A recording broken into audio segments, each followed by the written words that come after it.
এখন খাচ্ছে আর রাজার হালে খাচ্ছে হরিণের মাংস। রাজনীতি হলো ফুলের মতো পবিত্র, তাকে অপবিত্র করা হয় কেন? নতুন সরকার আমদানি করুন, এগুলো সব ফ্যাসিবাদ। আমরা কি পাবো বাংলাদেশে? কিছু আছে? কষ্টের কথা ভাই, আমরা রিক্সা চালা খাই, গরিব মানুষ। আমরা একটা জনগণের নেতা হই, আমরা প্লেনে উড়াই, জনগণের কোনো খোঁজ নেই না।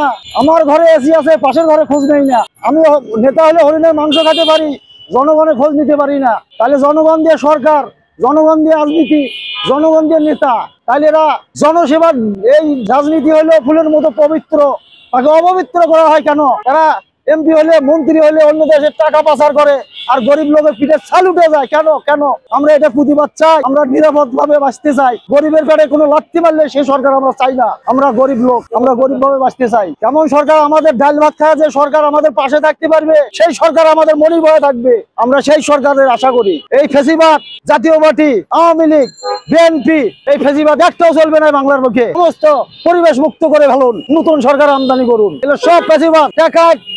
এরা টাকায় টাকা লুটতরাজ করে বাংলাদেশ সোজান করে ধুয়ে গেছে। এখন আমরা হাহাকার করে মরতেছি। ভাই আমি আর কিছু বলতে পারলাম না। ভোট তো দিয়ে সেন্টারে আগে যাওয়ার আগে কয় ভোট হয়ে গেছে, তোমার আওয়ামী লীগ না? আওয়ামী লীগ কি জাতীয় পার্টি? আপনি কেমনে বুঝলেন? ভোটটা যে আমার দিয়ে ফেলাইলেন আগে, কয় সমস্যা নাই, আওয়ামী লীগ হয়ে গেছে। এইগুলো আমাদের দুঃখের বিষয়। ভোট দিতে মন চাবে না কেন? 100 বার চাবে, সে সরকার পায় না। কাকে ভোট দেবো? সবাই ফ্যাসিলিটি, সবাই ফ্যাসিবাদ। কে দুর্নাম না করছে এই বাংলার বুকে? খালি গরিব লোকের মরণ, যারা চাকরিজীবী ওদের কোনো ক্ষতি নাই। ক্ষতি আমাদের, আমাদের এই ক্ষতি। চুলাই চক্র কি? এই যে ঢেলে খেতে সরকার, এখন খাচ্ছে আর রাজার হালে খাচ্ছে হরিণের মাংস। আর আমরা এই টোকাই খাইতেছি, টোকে টোকে চা খাইতেছি একটা, ইয়া খাইতেছি একটা। আমরা কি পাবো বাংলাদেশে? কিছু আছে?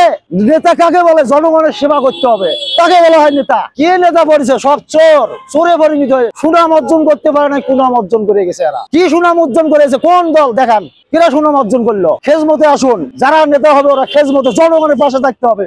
কে ডাল ভাত খালো, কে মাছ মাংস খালো, এই বাংলার মাটিতে যে সরকার আসবে আমাদের দাবি সবাইকে এক চোখে দেখতে হবে। সে 5 তলায় থাকবে, আমরা গাছতলায় থাকবো। এবার কোন সরকার? কোন দেশের নীতি? বাজারের পরিস্থিতি, হাসিনা যাওয়ার পরে পরে বলে তেলের দাম কমবো, লবণের দাম কমবো, আলুর দাম এখন সস্তা আছে, এটা খাতে পারতেছি, এটা স্বীকার।